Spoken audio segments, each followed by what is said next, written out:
Bawaslu Daerah Istimewa Yogyakarta menggelar rapat koordinasi peningkatan kapasitas bagi jajaran Bawaslu DIY dan Bawaslu Kabupaten Kota dalam hal kode etik penyelenggara pemilu pada 3 Agustus 2020. Kegiatan yang dilangsungkan di kantor Bawaslu Daerah Istimewa Yogyakarta ini dihadiri langsung oleh anggota Dewan Kehormatan Penyelenggara Pemilu Alfitra Salam selaku narasumber. Ada beberapa poin yang disampaikan oleh narasumber, di antaranya perlunya mematuhi peraturan protokol COVID-19 selama menjalankan ketugasan, perlunya pertimbangan dalam mengambil keputusan, lebih proaktif menindaklanjuti temuan dan laporan, perlunya menjaga netralitas ASN, serta menjaga sikap selama masa pilkada. Baik Bapak Alfitra, saya akan mengajukan beberapa pertanyaan nih Pak. Kira-kira apa saja sih Pak poin-poin utama terkait kode etik yang ingin Bapak tekankan kepada jajaran Bawaslu DIY dan Bawaslu Kabupaten Kota ke bawah seperti itu? Ya, pertama saya melihat harus semua penyelenggara pemilu Bawaslu itu harus mengikuti peraturan-peraturan yang sudah ada. Yang paling penting pilkada ini adalah melaksanakan protokol COVID. Ini menjadi regulasi yang paling utama yang harus diawasi oleh Bawaslu. Yang kedua tentunya adalah berkaitan dengan potensi-potensi penanganan. Penanganan perkara, penanganan semuanya harus sesuai dengan regulasi yang ada. Jangan sampai ada laporan atau temuan tidak dilaksanakan seoptimal mungkin. Jadi yang paling penting adalah optimalisasi kinerja Bawaslu harus menjabat prioritaskan. Jangan sampai ingin selamat dengan menggunakan regulasi, kinerjanya tidak begitu baik, ya kan? Ini saya kira yang paling penting. Kemudian yang paling penting lagi adalah berkaitan dengan perilaku.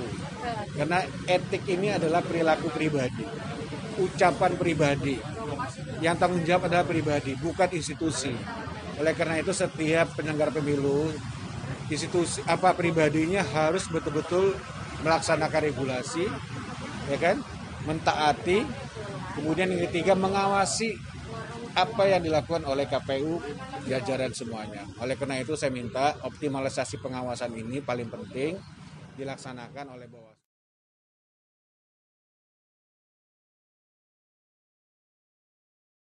Kegiatan ini disambut positif oleh peserta dan menciptakan antusias peserta yang beragam.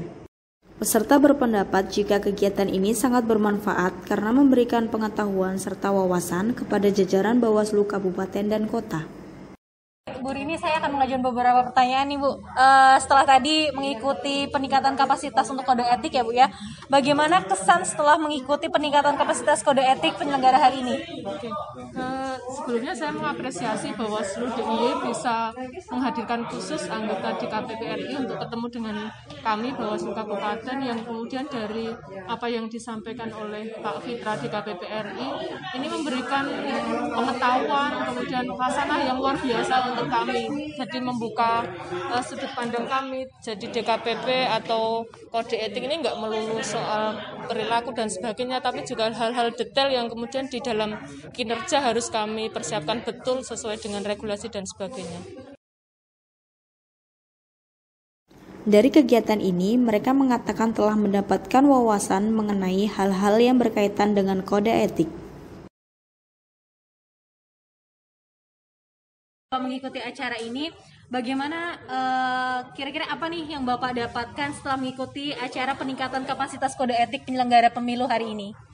Baik, makasih. Jadi yang pertama saya memperoleh ini ilmu atau pemahaman bahwa setiap Bawaslu dimintai pendapat, baik itu oleh KPU maupun oleh ini, harus melakukan kajian dulu. Jadi misalnya pas rapat pleno penetapan atau penghitungan perolehan suara, penetapan calon terpilih, biasanya kan KPU langsung meminta pendapat Bawaslu. Nah selama ini kami memang langsung pendapat ya setuju atau kemudian tidak setuju atau menyampaikan keberatan atau masukan. Tapi kemudian tidak didahului dengan kajian dulu. Nah ini yang penting bagi kami, insya Allah akan kami lakukan ke depannya seperti itu.